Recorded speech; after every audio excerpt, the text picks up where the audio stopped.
नमस्कार, मैं हूं विक्रांत यादव और आप देख रहे हैं आपका अपना चैनल द स्वतंत्र। अमेरिकी शेयर बाजार पिछले काफी दिनों से लगातार गुलजार था और ये कहा जा रहा था कि जब दुनिया भर के बाजारों में कई बार मंदी देखने को मिली, अमेरिकी शेयर बाजार क्यों इतना गुलजार है। वहां पर एआई को लेकर भी कई लोग सवाल उठाते रहे, एआई बबल की बात की जाती रही।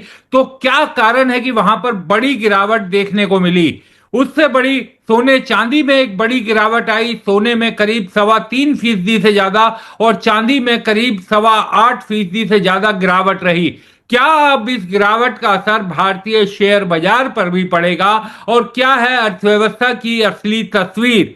इन तमाम मुद्दों पर बात करेंगे। वरिष्ठ पत्रकार, साथ ही एंड शो के एडिटर नीरज वाजपेयी जी हमारे साथ जुड़ चुके हैं। नीरज भाई नमस्कार। नमस्कार सर। नीरज भाई, हमारे जो दर्शक हैं उनको आप क्योंकि बहुत आसान भाषा में समझा देते हैं कि क्या सही तस्वीर है, तो मैंने सोचा कोशिश की जाए ये समझने की कि आखिर ये इतनी तेज गिरावट क्यों आई। सोने चांदी में करीब 3%, 3.25% सोने में, 3.5% के करीब, और चांदी में 8.25%। क्या ये नॉर्मलाइज मानी जाए या कुछ बड़े संकेत दे रही है ये? नहीं, संकेत बड़े हैं विक्रांत भाई। हाँ। अमेरिकी बाजार में शुक्रवार को अगर आप देखेंगे जी। तो इतनी बड़ी कमजोरी गिरावट इसलिए आई है कि जो बॉन्ड यील्ड है, हाँ। जो वहां का 10 साल की बॉन्ड यील्ड है, वो 4.5% से ऊपर चली गई है। जी। तो उसका क्या मतलब होता है? उसका मतलब ये होता है कि वहां पे महंगाई काफी बढ़ रही है और ब्याज दर बढ़ने का इशारा मिल रहा है बॉन्ड मार्केट से। हम्म। क्यों मिल रहा है ऐसा? हम्म। क्योंकि वहां का जो जॉब डेटा है, नौकरियों का वहां डेटा आता रहता है। जो हाँ। तो जो लेटेस्ट डेटा आया है वो बहुत ही रोबस्ट है। हाँ। मतलब इस दो डेटा आए थे लेटेस्ट। एक जोल्ट डेटा बोलते हैं उसको, जिसमें जॉब अपॉर्चुनिटीज कितनी है वहां पे, वो भी बम्पर आया था। हम्म। और जो नौकरियों का आया है, प्राइवेट वाला या टोटल वाला, वो भी बहुत बड़ा नंबर आया है। हम्म।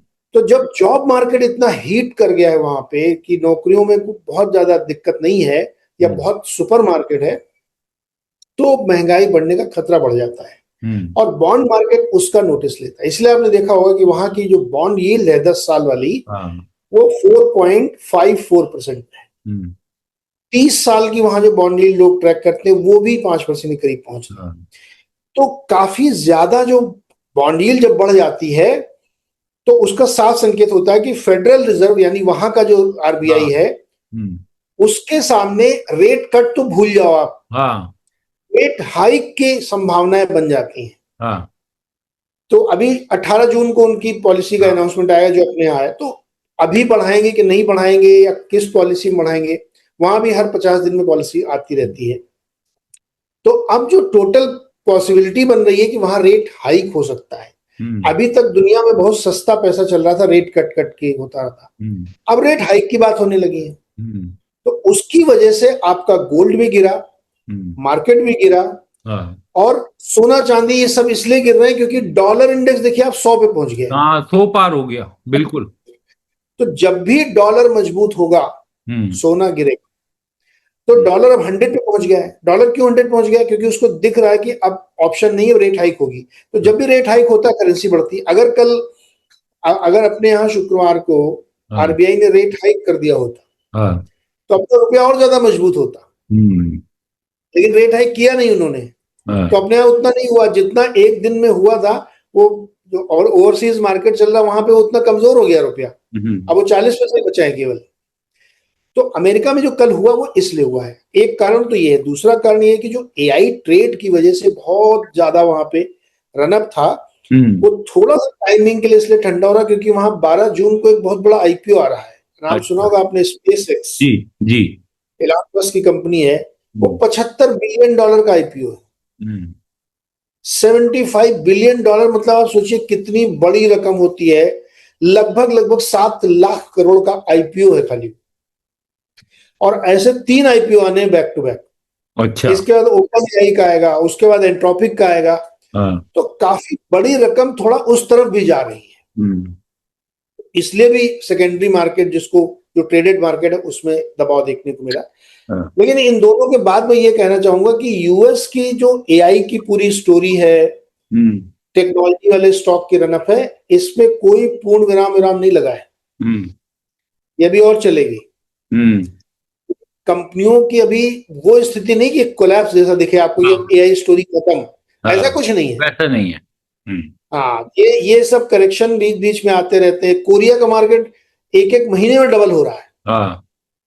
तो वो थोड़ा कूल ऑफ जैसी स्थिति बनेगी ग्लोबल मार्केट में, लेकिन यूएस का मार्केट एकदम खराब हो जाएगा ऐसा कुछ नहीं। नीरज भाई, आपने कहा कि ब्याज दर बढ़ सकती है, घटने की तो अब बात भूल ही जाइए, लेकिन क्या नए वाले चीफ जो है, फेड चीफ, वो मानेंगे इस बात को कि इसे बढ़ाया जाए? क्योंकि चाह तो वो भी यही रहे होंगे कि बढ़े, लेकिन क्या ट्रम्प साहब के रहते ये मुमकिन हो पाएगा? विक्रांत भाई, एक बात हमेशा मैं कहता हूं जी। कि नोबडी कैन विन इकोनॉमिक्स, हम्म। वो ट्रम्प हो या कोई भी हो, आप इकोनॉमिक्स से जीत नहीं सकते। और जो केविन मार्श फेडरल रिजर्व के नए चेयरमैन है, वो तो हमेशा से हॉकिश पॉलिसी के समर्थक रहे हैं। तो और ट्रम्प ने बीच में एक बार अभी कहा है रिसेंटली कि जो केविन को करना है वो करना है, मैं कोई प्रेशर नहीं डालूंगा, क्योंकि बॉन्ड मार्केट का इशारा ट्रम्प भी समझते हैं। उनको लोग समझते हैं कि बहुत फिकल माइंड के, ऐसा नहीं है, वो बहुत होशियार आदमी है, बहुत होशियार आदमी है। उसने बॉन्ड मार्केट का इशारा देख लिया है, उसने कहा कि अब जो करना है वो करो, मैं कोई प्रेशर नहीं डालूंगा। तो इसलिए केविन मार्श के सामने कोई प्रेशर नहीं है। अगर उनको बढ़ाना होगा, उनको लगेगा कि बढ़ाना चाहिए, उसके जो अलग अलग गवर्नर्स हैं, 11 लोग मिलकर जो फैसला करते हैं, उसमें ज्यादातर लोग बढ़ाने के पक्ष में है, लेकिन अभी 18 तारीख को शायद नहीं बढ़ाएंगे। बढ़ाने का सिलसिला शायद दिवाली के बाद वाले उसमें शुरू होगा यूएस में। तो अभी वहां बढ़ेगा नहीं, लेकिन माहौल बिल्कुल ये बन चुका है कि रेट कट तो अब भूल जाइए आप, अब बढ़ने की तरफ यूएस में भी इशारा हो गया है। और नीरज भाई, सोने चांदी में जो बड़ी गिरावट हुई, इसको लेकर के हिंदुस्तान में भी लोग बड़े परेशान हुए, क्योंकि लोगों को लग रहा था कि कहीं और तो पैसा सुरक्षित है नहीं। अब अगर इस तरीके की गिरावट सोने चांदी में यह अगर सिलसिला चल पड़ा तो बड़ी चिंता की बात हो जाएगी। इसे किस तरीके से देखा जाए, क्या होता हुआ दिखाई दे रहा है? देखिए, गोल्ड की गिरावट को हमने हम लोगों ने पिछले शोज में भी डिस्कस किया था जी। गोल्ड का सीधा संबंध है डॉलर से। डॉलर जितना मजबूत होगा, गोल्ड उतना कमजोर होगा। तो अगर डॉलर इंडेक्स 100 पे चल रहा है, कोई बड़ी बात नहीं कि एक आध महीने में 105 भी चला जाए, वैसी परिस्थिति में आपके गोल्ड में और करेक्शन हो सकते हैं। लेकिन जैसे मैं हमेशा कहता हूं कि ये करेक्शन एक बहुत ही शॉर्ट लिव्ड करेक्शन है, क्योंकि पूरी स्टोरी में ये एक ब्लिप है। रेट आपको बढ़ाने ही पड़ेंगे। जब भी कोई अच्छा जॉब डेटा आएगा, रेट हाइक का माहौल बनेगा, इन्फ्लेशन बढ़ेगा, तो उसमें गोल्ड में दबाव देखने को मिलता है। दूसरा, बहुत सारे देशों को डॉलर बचाना है क्योंकि क्रूड खरीदना है। हाँ, बिल्कुल। भारत में देखिए सरकार ने क्या किया है, तरह तरह के उपाय किए कि डॉलर को अंदर लाया जाए, क्योंकि डॉलर चाहिए।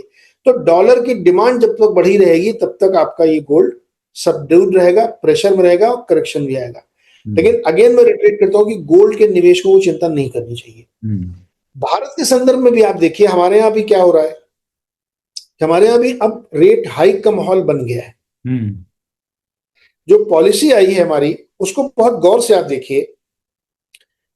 आरबीआई कहता है कि इस साल के अंत तक उनका इन्फ्लेशन का टारगेट है 5.1%। बिल्कुल जी। और Q3 का टारगेट है 5.9 और 6 का टॉलरेंस बैंड है। कि मतलब जो बैंड बना रखा है आरबीआई ने, वो 6% अपर लिमिट, उससे ज्यादा नहीं बर्दाश्त कर सकते। वो 5.9 वो खुद प्रोजेक्ट कर रहे हैं कि Q3 में दिवाली वाले माहौल में होगा। अब आप सोचिए कि 5.1% का आपका इन्फ्लेशन टारगेट है और 5.2% का आपका रेपो रेट है। गैप बचा ही नहीं ना आपके पास। ये एकदम एमिनेंट है कि आने वाली पॉलिसीज में अगर परिस्थितियां चेंज नहीं हुई खाड़ी में, तो आप भारत में रेट हाइक देखेंगे। ऑप्शन नहीं है। डेट में या जो एफआईआईज को अलाउ किया है कि गवर्नमेंट सिक्योरिटीज में आप डालेंगे तो आपको टैक्स नहीं लगेगा, उससे बहुत ज्यादा फर्क मुझे लगता नहीं होगा, क्योंकि आपके यहाँ की जो रेट ऑफ इंटरेस्ट है ना, वो करेंसी की वजह से सबड्यूड है। और यूएस में अगर बॉन्ड यील्ड बढ़ रही है, तो मैं आपके बॉन्ड में क्यों पैसा डालूंगा? हाँ, बिल्कुल। इसलिए हम्म, भारत में भी ब्याज दरें बढ़ने की तैयारी मान के चलिए आपकी हो गई है। हम्म। तो अगली पॉलिसी में आप इसके लिए बिल्कुल 99% मान के चलिए कि रेट हाइक होगा। हम्म। नीरज भाई, ये किस तरीके से क्या, जो ये घटनाएं हुई हैं शुक्रवार को, जिस तरीके से अमेरिका में गिरावट हुई, सोने चांदी में गिरावट हुई, इसका क्या असर अब कल जब बाजार खुलेगा उस पर, क्या भारतीय शेयर बाजार पहले से ही भारी दबाव में चल रहा है, उसको कोई उम्मीद दिखाई नहीं दे रही, उस पर किस तरीके का असर देख रहे हैं, क्या होता हुआ दिखाई दे रहा है मंडे को? कई लोग ये भी कह रहे हैं कि ब्लड बाथ जैसी स्थिति ना देखने को मिले। दो जवाब इसके मैं देता हूं, जी। क्योंकि मार्केट में दो जवाब हो गए इसके। एक तो ये है कि इतना ज्यादा एक्सट्रीम नेगेटिव नहीं सोचना चाहिए कि एकदम ब्लड बाथ हो जाएगा, तबाही बच जाएगी। उसका कारण है कि भारतीय बाजार ऑलरेडी बहुत गिरे हुए हैं। हाँ, ये भी बात कुछ ऑलरेडी कुछ लोग कह रहे हैं। हाँ जी।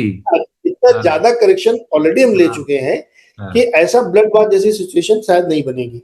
हाँ, क्योंकि पिटा हुआ मार्केट आपका, दुनिया में सबसे हाँ, कमजोर मार्केट आपका है ना। हम्म, दुनिया में सब चल रहा है, हमारा कमजोर है। हम्म, तो उतनी बड़ी गिरावट की आशंका मुझे नहीं लगती, लेकिन गिरेगा।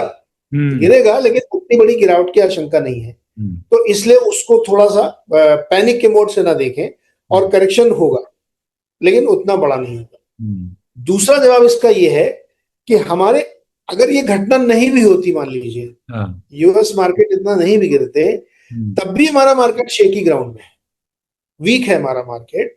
क्योंकि हमारे जो मैक्रो फैक्टर्स हैं इकोनॉमी के, मार्केट के, वो स्ट्रांग नहीं है, हम्म, वो कमजोर है, हमारा जीडीपी कमजोर है। हम्म, तो इसलिए मुझे लगता है कि मार्केट में करेक्शन आपके होता रहेगा, लेकिन इतना बड़ा करेक्शन नहीं होगा कि मंडे को ही ब्लड बाथ हो जाए। हम्म, धीरे धीरे, मतलब आपको आराम आराम से हाँ। निपटाया जाएगा। एक अरे झटके में दो नहीं साल होगा। से आराम आराम से ही निपट रहे हैं नीरज भाई, और कितना निपटा जाएगा? वो- देखिए, ये ये कड़वी सच्चाई है जो हमें स्वीकार करनी चाहिए कि मार्केट में एफआईआई बहुत नाराज है। हम्म, वो एकदम खरीदने के मूड में नहीं, आप कुछ भी करो। हम्म, जिस दिन ये पॉलिसी अनाउंसमेंट हो रहा था, सरकार एलटीसीजी खत्म कर रही थी, हाँ, गवर्नमेंट सिक्योरिटीज में आपको छूट दे रही थी, उस दिन भी वो 86-87 करोड़ का माल बेच के गए। हम्म, पॉलिसी तो 10 बजे अनाउंस हो गई थी, हाँ, फिर बिल्कुल। भी बेच रहे थे। हाँ, तो इक्विटीज में वो बेचते रहते हैं। सरकार ने जिस तरफ ये कदम उठाया है, हाँ, उधर तो उनकी वैसे ही बहुत कम दिलचस्पी है बॉन्ड हाँ, मार्केट में। बिल्कुल। उनकी दिलचस्पी इक्विटी में है, इक्विटी में कुछ किया नहीं आपने, तो हम्म, बेच रहे हैं लगातार। हाँ, तो जो उनका सेल का कॉल है इंडिया इंक पे, हाँ, वो अभी फिलहाल बदलने वाला मुझे नहीं लग रहा है। हम्म, तो इसलिए मुझे लगता है कि मार्केट में कमजोरी रहेगी, धीरे धीरे कमजोरी होगी, बीच बीच में ऊपर भी जाएगा मार्केट, हम्म। लेकिन ब्लड बात नहीं होगा मंडे का। इतना इतना एक्सट्रीम नहीं सोचिए। चलिए, ये अच्छा आपने कम से कम राहत दी है लोगों को, उनकी रविवार की रात जो है वो आराम से कटेगी। नीरज भाई, आपने जो बात बोली वो मैं आपसे समझना भी चाह रहा था कि सरकार ने बड़ी कोशिश की और कहा कि इस फैसले के बाद जो एफआईआई विदेशी निवेशकों को जो राहत दी जा रही है उससे कुछ कॉन्फिडेंस, मार्केट का सेंटीमेंट कुछ लौटेगा, ये उम्मीद जताई जा रही थी। लेकिन अधिकतर एक्सपर्ट्स का ये कहना है, जो बात आपने भी उठाई, कि उन्हें इक्विटी में ये राहत चाहिए, और इक्विटी में जब तक राहत नहीं मिलेगी तब तक वो सेंटीमेंट वापस लौट पाना बड़ा मुश्किल है। तो क्या सरकार ने अभी भी कदम तो उठाया, लेकिन वो भी नाकाफी है क्या? मेरे हिसाब से नाकाफी है। देखिए, सरकार ने जो कदम उठाया है, हम्म, मुझे लगता है कि बॉन्ड मार्केट में इतना जरूरत नहीं थी, हम्म, इक्विटीज में जरूरत थी। हाँ, कि आप यहाँ पे अगर एलटीसीजी में, देखिए हाँ, 2 साल से पैसा नहीं बन रहा है, तो हाँ, एलटीसीजी क्या करेंगे लगा के आप। तो बेटर होता है कि यहाँ पे आप, भले ही आप एक टाइम फ्रेम के लिए रिलैक्सेशन देते, कुछ कुछ कंडीशंस के साथ रिलैक्सेशन देते, तो ज्यादा फायदा होता। हम्म, क्योंकि पैसा तो वैसे ही नहीं बन रहा उनका। तो हम्म, इसलिए मुझे लगता है कि इस इलाके में करने की जरूरत थी। बॉन्ड में बहुत सारे एक्सपर्ट आपको ये कहते सुने मिलेंगे, कई सारे बिजनेस चैनलों के एक्सपर्ट भी कह रहे हैं कि $50 बिलियन तक के पैसे आ सकते हैं इस कदम से ही। हाँ, मुझे बिल्कुल ऐसा नहीं लगता। अच्छा, मुझे इसलिए नहीं लगता। देखिए, आप सिंपल मैथमेटिक्स समझिए ना। जी, हमारे यहाँ कितना 6.5%, 7% के आसपास चल रही बॉन्ड यील्ड। हाँ, 6-6.5% का अगर आपका रेट है डेट मार्केट का, हाँ, और जब मैं उसको बेचूंगा तो उसमें मेरे को टैक्स नहीं लगेगा, ये आपने कर दिया। हाँ, लेकिन 6-6.5% पे करेंसी का डेप्रिसिएशन तो हमको लेना पड़ेगा। हम्म, और यूएस में मेरे को 4.5% नीट मिलेगा डॉलर टर्म्स में। हाँ, एकदम क्लीन, तो बिल्कुल। इतना रिस्क लेके मैं क्यों डालूंगा यहाँ पैसा, क्वेश्चन ये है। सो मुझे बहुत नहीं लगता, थोड़ा बहुत पैसा आ सकता है, जो बहुत लॉन्ग टर्म वाले लोग होंगे हो सकता है लेके आ जाए, बट उतनी बड़ी सफलता इसमें मिलने मुझे संदेह है। पहला, इक्विटी मार्केट में करते तो शायद ज्यादा उसको अप्रिशिएट किया जाता, एफआईज वगैरह ज्यादा उसको लाइक करते, क्योंकि दोहरे टैक्सेशन उनके ऊपर लग रहे हैं, बहुत तगड़ा पैसा उनका जा रहा है उसमें, और आपकी करेंसी जितनी वीक होती है उनको और नुकसान होता है, क्योंकि वो डॉलर में लेके आते हैं। तो इसलिए मुझे नहीं लगता कि कोई बहुत ज्यादा सरकार ने किया। दूसरा, आप देखिए कि जीडीपी के नंबर देखिए आप, हमारे यहाँ 7.5%, 7.7% की जीडीपी का नंबर आया है, which is super commendable number है। Q4 में 7.8% आया है, बट ये हिस्ट्री है। हम तो एक मतलब पोस्टमार्टम कर रहे हैं उसका, कि हमारे दादाजी बहुत अमीर थे। अभी क्या है, Q4 की जो जीडीपी नंबर है उसमें वॉर डिस्काउंट ही नहीं हुआ है, क्योंकि वॉर 28 फरवरी को शुरू हुआ था। बिल्कुल। तो जो अब Q1 का नंबर आएगा, ये है असली नंबर, जिसमें वॉर की जो वजह से महंगाई बढ़ेगी या दिक्कत हुई है वो होगा। अब आप खुद देखिए कि जो हमारी लास्ट ईयर की जीडीपी थी वो 7.7% थी, और आरबीआई अपना क्या प्रोजेक्शन दे रहा है FY27 का, 6.6 का। तो कितना बड़ा गैप उसने, 1% का ऑलमोस्ट उसने कम कर दिया। 1% जीडीपी कम करना आप समझ रहे कितना होता है। तो इसलिए भी कॉन्फिडेंस नहीं आ रहा कि हमारी जो प्रोजेक्टेड जीडीपी है आने वाले साल में, जो चालू साल है, उसमें क्या नंबर आएगा। पिछला इतिहास तो ठीक है, बहुत अच्छा था, आगे क्या। मार्केट हमेशा फ्यूचर को डिस्काउंट करता है, पास्ट को नहीं। म्यूचुअल फंड में आप पढ़ते होंगे ना, पास्ट परफॉर्मेंस देख के म्यूचुअल फंड मत खरीदना। तो वैसे ही पास्ट परफॉर्मेंस देख के मार्केट नहीं चलता, मार्केट फॉरवर्ड देख के चलता है। आप गाड़ी चलाते हो तो आगे देखते हो ना, पीछे थोड़े, रियर व्यू देख के थोड़ी गाड़ी चलती है। सो मार्केट को दिख रहा है कि जीडीपी के नंबर आने वाले क्वार्टर्स में, आने वाले साल में, खुद आरबीआई कह रहा है कम होगा, और महंगाई अगर और ज्यादा सीवियर हो गई तो और प्रेशर बढ़ सकता है। युद्ध खत्म होने की कोई संभावना ही नहीं दिख रही है। और आप सोचिए जून, अब कितने दिन जून में बचे हैं आपके, तो आपका एक क्वार्टर क्या 4 महीने निकल गए ना, आपके 120 दिन हो जाएंगे भाई। तो उसका गहरा असर बिजनेस पे, इकोनॉमी पड़ेगा। तो इसलिए मुझे लगता है कि मार्केट उसको बहुत ज्यादा डिस्काउंटिंग दे रहा है कि फ्यूचर में क्या होने वाला है, रादर की हिस्ट्री में क्या होगा।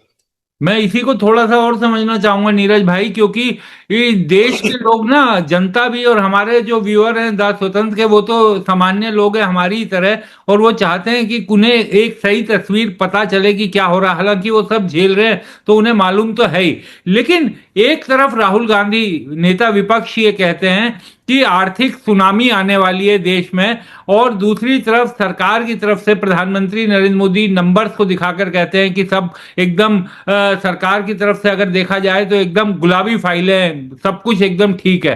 तो क्या हकीकत क्या है, कहां खड़े हैं हम, क्या दिक्कतें हैं, और क्या इन दोनों व्यू में, क्योंकि ये तो दोनों एकदम अपोजिट व्यू है, क्या असल सच्चाई है। दोनों एक्सट्रीम व्यू है। राहुल गांधी ने जो बोला वो भी एक्सट्रीम है कि एकदम आर्थिक सुनामी आ जाएगी और सब कुछ बर्बाद हो जाएगा, सब तबाह हो जाएगा। ऐसा नहीं होगा। और मोदी की तरफ से या सरकार की तरफ से जो कहा जा रहा है कि सब कुछ एकदम बढ़िया है, वो भी नहीं है। क्योंकि मोदी जी ने स्वयं कहा है कि कोविड जैसी सिचुएशन हो सकती है, पार्लियामेंट के अंदर भी बोला है उन्होंने। तो दोनों को कॉन्टेक्स्ट में समझिए, बीच में समझिए। आधी आधी बात दोनों लोग सही कह रहे हैं। तकलीफ है, इसमें कोई शक नहीं है। आप चाहे जीडीपी का नंबर देखिए, चाहे इन्फ्लेशन का नंबर देखिए, चाहे करेंसी का नंबर देखिए, चाहे कॉर्पोरेट अर्निंग देखिए, चाहे पेट्रोल डीजल के दाम देखिए, हर जगह आपको दिक्कत दिख रही है ना। तो दिक्कत है, कोई शक नहीं इसमें। अनएम्प्लॉयमेंट भी जो यूथ के बीच में, वो काफी नंबर ऊपर है। एआई का डिसरप्शन है, काफी हो रहा है। तो एक प्रॉब्लम है, और प्रॉब्लम काफी गहरी भी है जी, लेकिन उससे सब नष्ट ही हो जाएगा।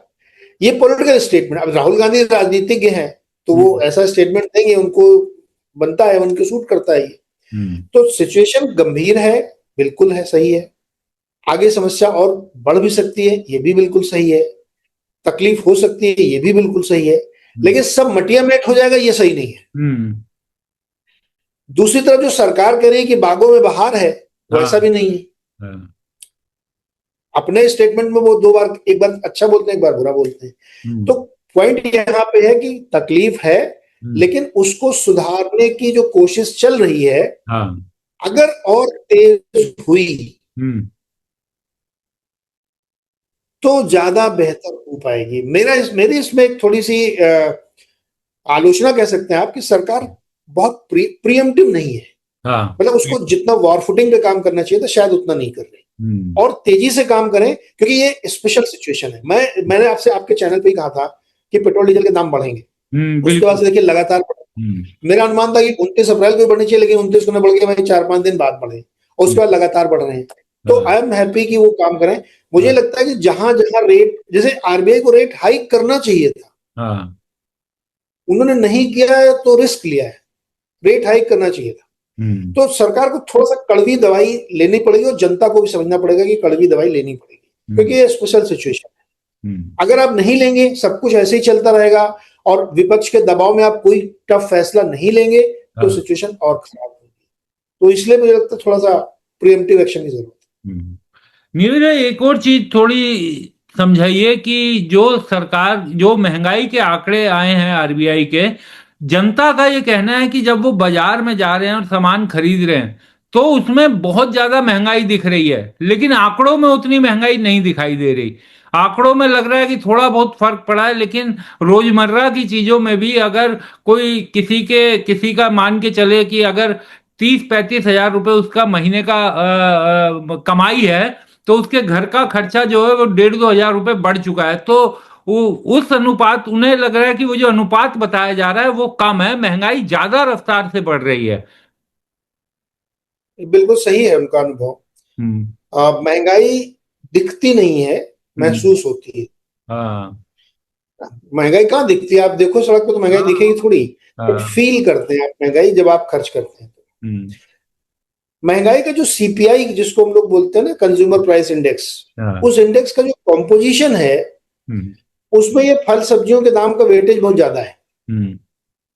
तो उसकी वजह से हमें वो रियल नंबर रिफ्लेक्ट नहीं होता दिखता है, क्योंकि आप अपनी लाइफ में बहुत सारी ऐसी जगहों पे खर्चा करते हैं जहां पे इन्फ्लेशन काफी बढ़ा हुआ है। खास करके ट्रांसपोर्ट है, एजुकेशन है, ये सब बहुत ज्यादा बढ़ गए हैं। वो नंबर चूंकि कैप्चर नहीं होता है, तो एक तो ये वजह कि आपको वो नंबर वैसा नहीं दिख रहा है, और दूसरी वजह ये है कि अभी तक आप जिसको कहते हैं कि बेस इफेक्ट की वजह से नहीं देख रहे थे। आने वाले समय में आप देखिएगा, आपको बहुत बड़े नंबर दिखेंगे। आरबीआई प्रोजेक्ट भी कर रहा है कि 5.5-6% जब जाएगा, तो अभी 12 तारीख को आएगा सीपीआई का नंबर। मुझे उम्मीद है कि नंबर काफी ऊपर आना चाहिए, क्योंकि डब्ल्यूपीआई का नंबर धीरे से उसमें सीप इन कर जाता है। तो आपका सीपीआई बढ़ता हुआ दिखेगा, और आने वाले वक्त में और ज्यादा बढ़ता हुआ दिखेगा। लेकिन चूंकि उसका कंपोजिशन ऐसा है कि वो एकदम अल्ट्रा नहीं दिखता, क्योंकि उसमें डेली कंजम्पशन की चीजों के दाम हो, जो कि दाम बहुत ऊपर नीचे होते रहते हैं। तो ये नंबर एब्सोल्युटली राइट कि वो नंबर हमारी तकलीफों का रियल इंडिकेशन नहीं है। आम आदमी के जीवन में इतनी महंगाई हो चुकी है कि आप सोच भी नहीं सकते। मतलब मेरा अपना अनुभव ये कहता है कि इन जनरल आपका जो मंथली खर्चा है वो 20% बढ़ चुका है। 20%? आप अपने मंथ का एक्सपेंसेस देख लीजिए, अलग अलग आइटम्स होते हैं, क्योंकि वो टोटल इंडेक्स में कैप्चर नहीं होते हैं। बट इसको अगर एकदम से आप लिख दें कि महंगाई 20% बढ़ गई, तो वो गलत मैसेज जाएगा उसका। लेकिन जो आपके मंथली एक्सपेंसेस हैं, आपके आप अलग अलग बिल्कुल, आपके खर्चे बढ़ गए हैं। आप ट्रेवल करते हैं, आप खाने के सामान लेते हैं, आप फीस भरते हैं, आप कॉपी किताब खरीदते हैं, आप फ्लाइट की टिकट लेते हैं, आप ट्रेन की टिकट लेते हैं, आप दवाएं खरीदते हैं, एवरीवेयर आप देखेंगे कि महंगाई। तो जब आप अपना खर्चा देखेंगे महीने का, तो मेरा अंदाजा है कि वो काफी बढ़ चुका है। बिल्कुल। तो इसलिए वो लोगों को पिंच तो कर ही रहा है, और आगे और बढ़ने की संभावना भी है। अभी तो ये साल तो लग रहा है कि ये साल तो कोई किसी तरह की राहत मिलती हुई नहीं दिखाई दे रही। उसमें वही इफ बट है कि अगर वॉर रुक जाए, बंद हो जाए, ऑयल सप्लाई ईज हो जाए, तो बढ़ना रुक जाएगा। ये तो नहीं कह रहा हूं कि एकदम से कम हो जाएगा, लेकिन एटलीस्ट बढ़ेगा नहीं। फिर वो सप्लाई अगर ईज हो जाती तो, लेकिन अगर नहीं होता है तो बढ़ता ही रहेगा।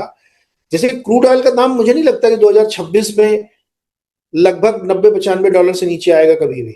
वॉर बंद हो गया तब भी बता रहा हूं मैं आपको। हाँ, देखिए, मजे मजे में 6 महीने निकल गए भाई। बिल्कुल सही बात है। इस साल का 6वां महीना खत्म होने के लिए तैयार है। हम्म तो बचा क्या अब? आप जुलाई से आप फेस्टिव मोड में आ जाते हैं। हम्म जुलाई से नागपंचमी से शुरू करिए तो फिर वो नवंबर तक त्योहार ही चलते हैं। तो हम्म वो और इन्फ्लेशन को बढ़ाते हैं। हम्म और अभी सबसे बड़ा जो चैलेंज होगा एग्रीकल्चर। हाँ, मैं वही आपसे आखिरी सवाल समझना चाह रहा था। हाँ। हाँ, फर्टिलाइजर के दाम बहुत ज्यादा बढ़ गए हैं। सरकार उसका सब्सिडी बोझ कब तक उठाएगी, कितना उठाएगी, कह हम्म नहीं सकते। उसको एक्स्ट्रा ऑर्डिनरी गवर्नमेंट के ऊपर बोझ आ रहा है हम्म और उसकी वजह से रूरल इनकम पे फर्क पड़ेगा। हाँ, एल नीनो इतना गजब है कि आप देखिए मानसून लेट हो चुका है 5 दिन। बिल्कुल बिल्कुल। अभी भी अनुमान लगाया जा रहा है कि शायद वेस्टर्न इलाके में, मुंबई या महाराष्ट्र में शायद 14-15 जून तक आएगा। हम्म तो ऑलरेडी लेट चल रहे हैं आप। हम्म और उसके बाद भी कितना अच्छी बारिश होगी कह नहीं सकते हैं। तो रूरल इनकम पे इम्पैक्ट पड़ेगा। हम्म ज्यादा तापमान जब बहुत बढ़ता है तो फसलें खराब भी होती हैं, चीजें खराब होती हैं। हम्म तो अगेन वो महंगाई बढ़ाता है और फर्टिलाइजर सब्सिडी सरकार के ऊपर बोझ है अगर वो दाम नहीं बढ़ा रहे हैं तो। हम्म अब आप सोचिए कि जो बात मैं कहता हूं ना कि इकोनॉमिक्स से कोई जीत नहीं सकता है। हम्म, किसी को तो वो खर्चा बेयर करना पड़ेगा ना। हाँ, बिल्कुल। किसान बेयर करे, सरकार बेयर करे, हम बेयर करें, आप बेयर, कोई उसका बोझ उठाएगा। हम्म ऐसा नहीं हो सकता कि वो सिस्टम से गायब हो जाए। हम्म तो अगर पेट्रोल डीजल के दाम नहीं बढ़ेंगे तो सरकार झेलेगी, हम्म कोई तो झेलेगा उसको। तो अभी फर्टिलाइजर सब्सिडी का क्या होगा अभी कह नहीं सकते। हम्म बिल्कुल। और मानसून भी लेट भी हो रहा है, और 10% कहा भी है कि कम होगा। और अगर ग्रामीण अर्थव्यवस्था हमारी चरमराई तो उसका असर तो प्रोडक्शन और बाकी तमाम चीजों पर पड़ेगा, और प्रोडक्शन कम होगा, नौकरियों का बड़ा संकट होगा। देखिए जीडीपी का नंबर आप देखिए, उसमें कृषि का नंबर अच्छा नहीं आया। हम्म कृषि जो हमेशा हमारे इकोनॉमी में बेस्ट परफॉर्मर रहती थी, इस वाले क्वार्टर के नंबर में कृषि का नंबर अच्छा नहीं है।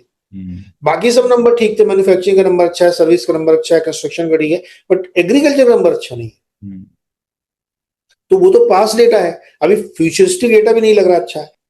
अगर ग्रामीण अर्थव्यवस्था को हम लोग देखें विक्रांत भाई, तो ग्रामीण अर्थव्यवस्था कृषि पे बहुत डिपेंडेंट है। हम्म और अगर कृषि में दिक्कत आती है, चाहे वो हम्म फर्टिलाइजर की वजह से हो, चाहे हम्म मानसून कम हो रहा है उसकी वजह से हो, या बहुत ज्यादा ताप बढ़ गया है उसकी वजह से हो, लोग अभी इस बात को समझ नहीं रहे, हीट की वजह से भी बहुत नुकसान हम्म होता है। हम्म तो इसका असर पूरी इकोनॉमी पे पड़ेगा क्योंकि बहुत बड़ी आबादी उस पर डिपेंडेंट है। हम्म, तो फिर सरकार के ऊपर और बोझ पड़ेगा कि क्या करें। हालांकि हमारे यहाँ एक बहुत अच्छी बात है कि हमारे यहाँ खाद्यान्न के भंडार बहुत हाँ, भरे हुए हैं, तो बिल्कुल। वैसी कोई दिक्कत नहीं आएगी, लेकिन वो आने वाले साइकिल्स में दिक्कत करती है। क्योंकि जो रोजमर्रा के खर्चे किसान के वो तो एमएसपी बेच के लेता है ना वो, हम्म तो वो सब उसको दिक्कत आएगी। तो रूरल इनकम भी एक प्रॉब्लम हो सकती है अगर मानसून गड़बड़ हुआ तो।